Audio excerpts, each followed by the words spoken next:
Hi dears, welcome back to our channel. ഇന്ന് നമ്മൾ ചുരിദാറിലും സാരിയിലും ഒക്കെ ഓൾ ഓവർ ഡിസൈനായിട്ടും അതല്ലാതെ നമ്മൾ ചുരിദാറിൻ്റെ ഫ്രണ്ടിലായിട്ടുള്ള ഡിസൈനായിട്ടും ചെയ്യാൻ പറ്റുന്ന ഒരു ഡിസൈനാണ് ചെയ്യാൻ പോകുന്നത്. അപ്പം വീഡിയോയിലേക്ക് പോകുന്നതിന് മുന്നേ ഇതുപോലത്തെ വീഡിയോസൊക്കെ ഇഷ്ടമായിട്ടുള്ളവർ മറക്കാതെ ചാനൽ സബ്സ്ക്രൈബ് ചെയ്യണം. നോട്ടിഫിക്കേഷൻ കിട്ടാനായിട്ട് ബെൽ ഐക്കൺ കൂടെ ക്ലിക്ക് ചെയ്യണം. അപ്പോൾ ഇനി നമുക്ക് നേരെ വീഡിയോയിലേക്ക് പോകാം. അപ്പം ആദ്യം തന്നെ നമുക്ക് ഒരു ഡയമണ്ട് ഷേപ്പിൽ ഒരേ സൈസിൽ ഇതുപോലെ ഒരു ഡിസൈൻ ചെയ്യാനായിട്ട് ഇതുപോലെ വരച്ചു കൊടുക്കണം. അപ്പോൾ നിങ്ങൾക്ക് ഇഷ്ടമുള്ള ഷേപ്പിൽ വരച്ചു കൊടുക്കാം. ഞാനിപ്പം ഈ ഒരു ഷേപ്പ് തന്നെ ഫുള്ളായിട്ട് വരുന്നതും ഒരു ഡയമണ്ട് ഷേപ്പ് തന്നെയാണ്. അതല്ലാതെ നമുക്ക് ചുരിദാറിൻ്റെ ഫ്രണ്ടിൽ ഫുള്ളായിട്ട് ചെയ്യണമെങ്കിൽ അങ്ങനെയും ചെയ്യാം. ഇതിപ്പം നെക്കിൻ്റെ താഴത്തായിട്ടാണ് ഒരു ഡയമണ്ട് ഷേപ്പിൽ വരുന്ന ഇതിലാണ് ഞാൻ ചെയ്യുന്നത്. അപ്പോൾ ഇതിൻ്റെ ഓരോ സൈഡിലെയും ലെങ്ത്ത് എന്ന് പറയുന്നത് 2.25 ഇഞ്ചാണ്. ഈക്വൽ ലെങ്ത്തിലാണ് നമ്മൾ ചെയ്യുന്നത്. ഇതൊരു സ്ക്വയറാണ്, ശരിക്കും അത് ക്രോസ് ആയിട്ട് നമ്മൾ വരയ്ക്കുന്നതേ ഉള്ളൂ. അപ്പോൾ ഇത് ചെയ്യാനായിട്ട് നമുക്ക് അകത്തിട്ടും പിന്നെ കുറച്ച് വൈറ്റ് പേൾസ് ഞാൻ എടുത്തിട്ടുണ്ട്. ഇനി നമുക്ക് 6 സ്റ്റാൻഡ്സിൽ ത്രെഡ് എടുത്തിട്ട് ഇതാ നമ്മൾ ഈ സെൻറ്ററിൽ നിന്ന് മുകളിലേക്കായിട്ട് ഒരു ലേസി ഡേയ്സ് ചെയ്യണം. അതുപോലെ തന്നെ ഇതിൻ്റെ 4 സൈഡിലേക്കും ബാക്കി വരുന്ന 3 സൈഡിലേക്കും അതുപോലെ തന്നെ ചെയ്യാം. നമ്മൾ ഓരോ സൈഡിൽ നിന്ന് ചെയ്തു പോവുകയാണെങ്കിൽ അങ്ങനെയും ചെയ്യാം. ഇതിപ്പം ഓരോ ഭാഗത്തെ 4 ഇതാദ്യം കഴിഞ്ഞിട്ട് പിന്നെ അതിൻ്റെ ഉള്ളിൽ കൂടി ചെയ്യുകയാണെങ്കിൽ അങ്ങനെയും ചെയ്യാം. അപ്പം ഞാനിപ്പോൾ രണ്ടാമത് പറഞ്ഞ പോലെ ചെയ്യാൻ പോകുന്നത്, ആദ്യം 4 സൈഡിലും ചെയ്യും, അതിന് ശേഷം ഇതിൻ്റെ ഉള്ളിൽ കൂടിയും ചെയ്യുകയാണ് ചെയ്യുന്നത്. അപ്പോൾ ഓരോ തവണ നമ്മൾ ലേസി ഡേയ്സ് സ്റ്റിച്ച് കൊടുക്കുമ്പം ബീഡ്സ് വെച്ചിട്ട് വേണം സ്റ്റിച്ച് ചെയ്യാനായിട്ട്.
കണ്ടില്ലേ? അപ്പോൾ ഇതുപോലെ നമ്മൾ ബാക്കി വരുന്ന എല്ലാം ഈ സെയിം രീതിയിൽ തന്നെ ചെയ്തെടുക്കേണ്ടത്. നിങ്ങൾക്ക് ഇതിൽ ബീഡ്സിൻ്റെ കളറിലൊക്കെ വ്യത്യാസം വരുത്താം. നിങ്ങളുടെ ഷോളിൻ്റെയോ പാൻറ്റിൻ്റെയോ ഒക്കെ കളർ വെച്ചിട്ട് ചെയ്യാം. ത്രെഡും മാറ്റം വരുത്താം.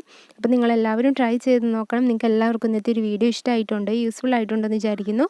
ഇഷ്ടമായിട്ടുണ്ടെങ്കിൽ ലൈക്ക് ചെയ്യാനും ഷെയർ ചെയ്യാനും സബ്സ്ക്രൈബ് ചെയ്യാനും മറക്കരുത്. ഇനി നമുക്ക് അടുത്തൊരു വീഡിയോയിൽ കാണാം. താങ്ക്